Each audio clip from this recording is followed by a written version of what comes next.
What's up, everyone? John Royster here, Diamond Strength Systems. Going to show you all how to wrap some knees. First thing that you're going to do with your knee wraps is you're going to step on the end and you're going to pull some slack out of it, alright? Pull the slack out of it and you're going to start rolling it down. What that's going to do is that's going to make it a lot easier to actually wrap the knee when the time comes so you're not stretching out a whole lot.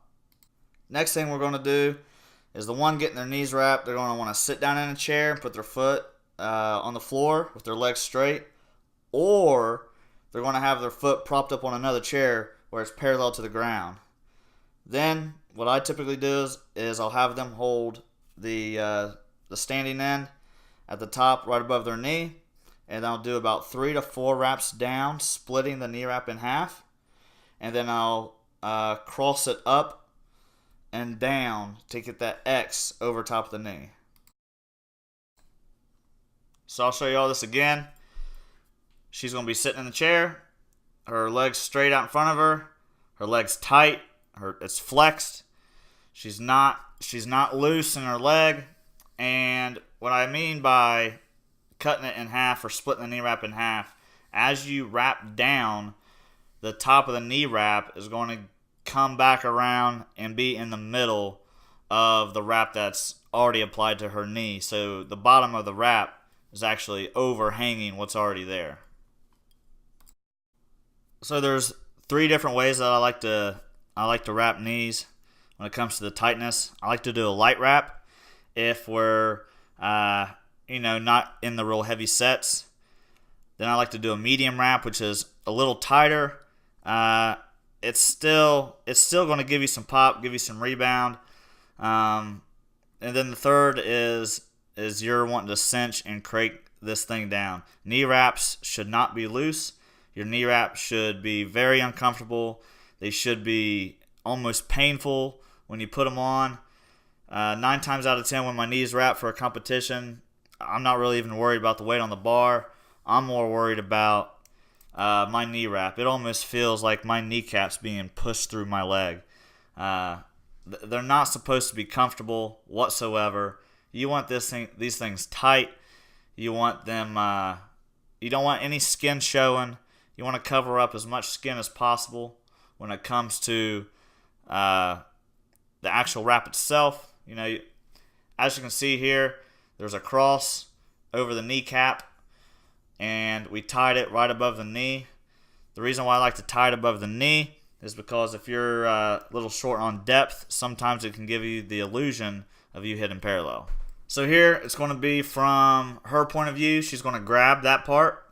Then I want to do about 3 to 4 wraps downward, pulling the knee wrap away from her leg to get it tight. And right there that's where the top of the knee wrap, for me, it's going to be the top of the knee wrap, divides the wrap that's already on her leg in half. So it overlaps. Do about 3 or 4 wraps down. Then right here, we're going to pull it tight, and we're going to cross over top of her kneecap. Some people like to do the cross first. I like to do it last. No real reason. Right here, crossing down, I'm wrapping outwards. I'm not wrapping in. And then the one tail that she's holding on, I use to just tie off, placing the knot right on top of the knee. So the cross right there over the top of the kneecap, keeping everything tight, no skin showing. And then when you're done, you just pull the tail and you unwind it just like that.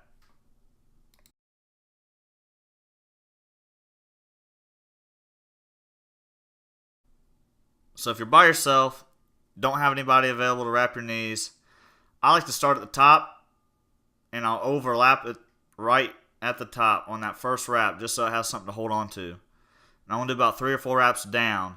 And typically, if I was getting ready to do like a heavy set or a heavy PR, I'm really going to be stretching this wrap, pulling it out away from my leg, wrapping it, making sure it's tight as I could possibly get it. But right here, it's basically just me pulling it somewhat tight, but really just wrapping it around my leg.